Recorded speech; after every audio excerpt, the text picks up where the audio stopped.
Ya misalkan kayak contoh apa ya, ibu saya ya, mak saya di kampung itu, subhanallah, Allah semoga Allah jaga beliau, itu masya Allah kena diabetes ya.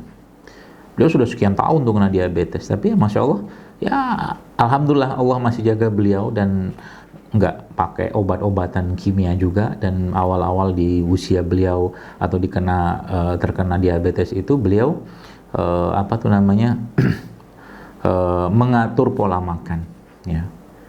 Dan ketika ada sesuatu yang sifatnya mengganggu, termasuk wabah-wabah seperti ini, kalau bahasa beliau tuh, kalau mau mati aja lah. Mau ada wabah kayak nggak ada wabah, mati baik. Kalau bahasa kampung kayak gitu, mati baik. Nah, gitu loh. Tenang kan?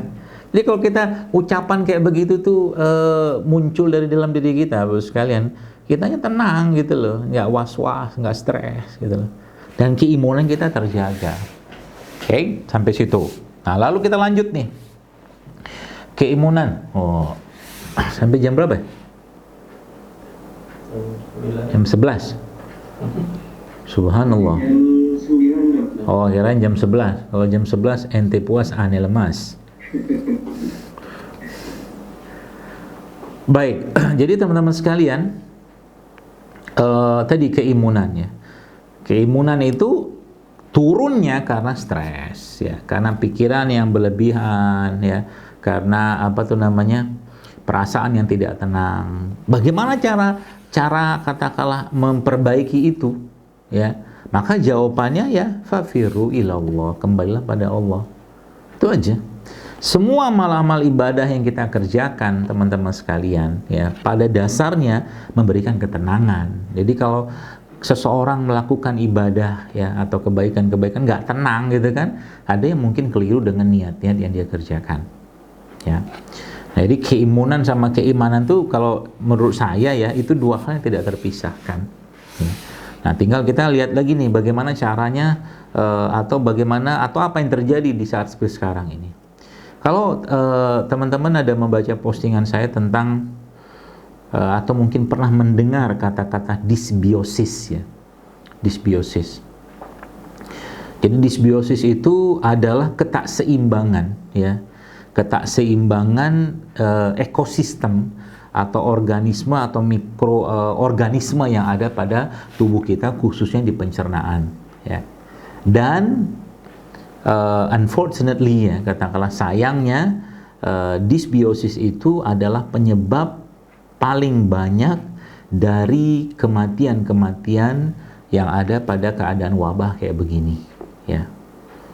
Atau mungkin bahasanya itu ya, disbiosis itu menjadi salah satu penyebab utama banyak kematian ya dari penyakit atau virus ini. Dari mana cerita disbiosis ini? Panjang ceritanya. Yang jelas ada beberapa hal yang akan saya kasih tips kepada teman-teman sekalian supaya Anda tetap terjaga lah insya Allah ya, jika melakukan ini sebenarnya. Kalau dulu saya pernah ada dua hal yang akan kita bahas atau saya bahas ini. Yang pertama adalah tentang bagaimana usus itu ya, atau pencernaan kita itu menjadi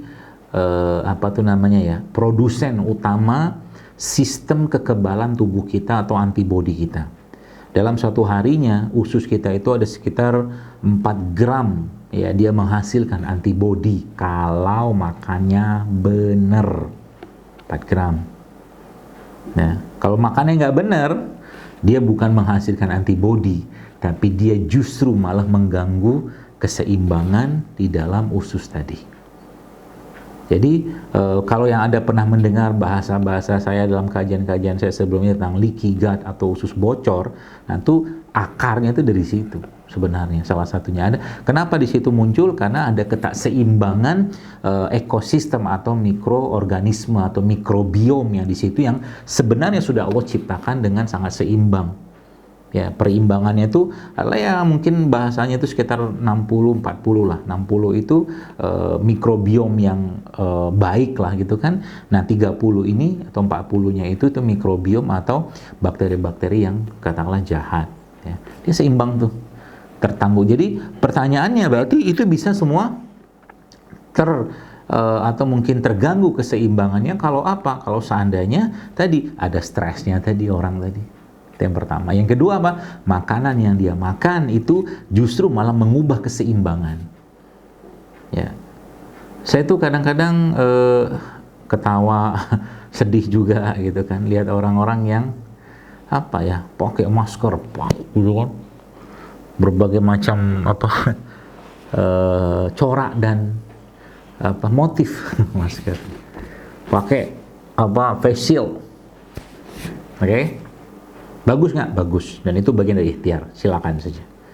Tapi ternyata ketika dia makan, yang dimakan apa? Yang bikin masalah dalam perutnya. Paham maksudnya? Teman-teman, masker itu tidak akan meningkatkan kekebalan tubuh kita. Pahami baik-baik. Mau pakai masker, mau pakai face shield, ya itu pelindung ya, tapi dia tidak ada hubungan dengan peningkatan kekebalan tubuh kita. Ya. Jadi akhirnya apa? Akhirnya masker dipakai, tapi dia nggak ubah apa yang masuk ke dalam mulutnya. Ya. Akhirnya apa? Bakteri-bakteri dalam tubuhnya justru malah jadi bermasalah. Keseimbangan dalam pencernaannya juga bermasalah. Akhirnya apa? Antibodi yang harusnya dihasilkan di tiap hari yang tadi saya katakan 4 gram itu ternyata tidak terhasilkan. Yang justru muncul apa? Masalah dalam tubuhnya.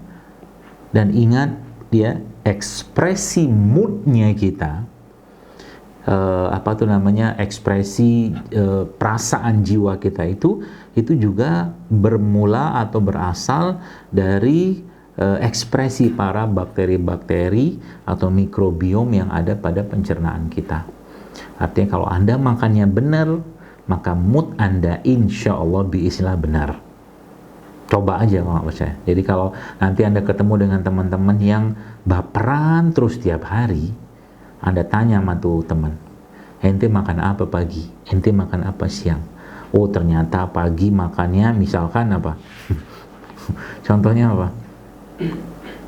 Apa Pak? Gorengan. Gorengan.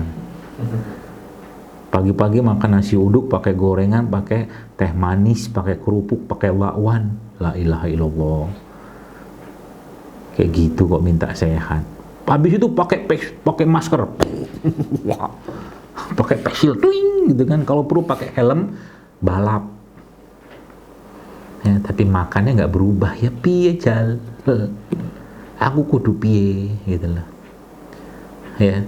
Sayang teman-teman sekalian ya, ilmunya nggak paham tapi subhanallah ya. Tapi begitu nanti kita lihat sekarang kan nggak ada perubahan, bahkan subhanallah saya kadang-kadang itu ya orang pakai apa ya, pakai orang masih ngantri gitu makan di fast food, subhanallah ya. Drive thru man.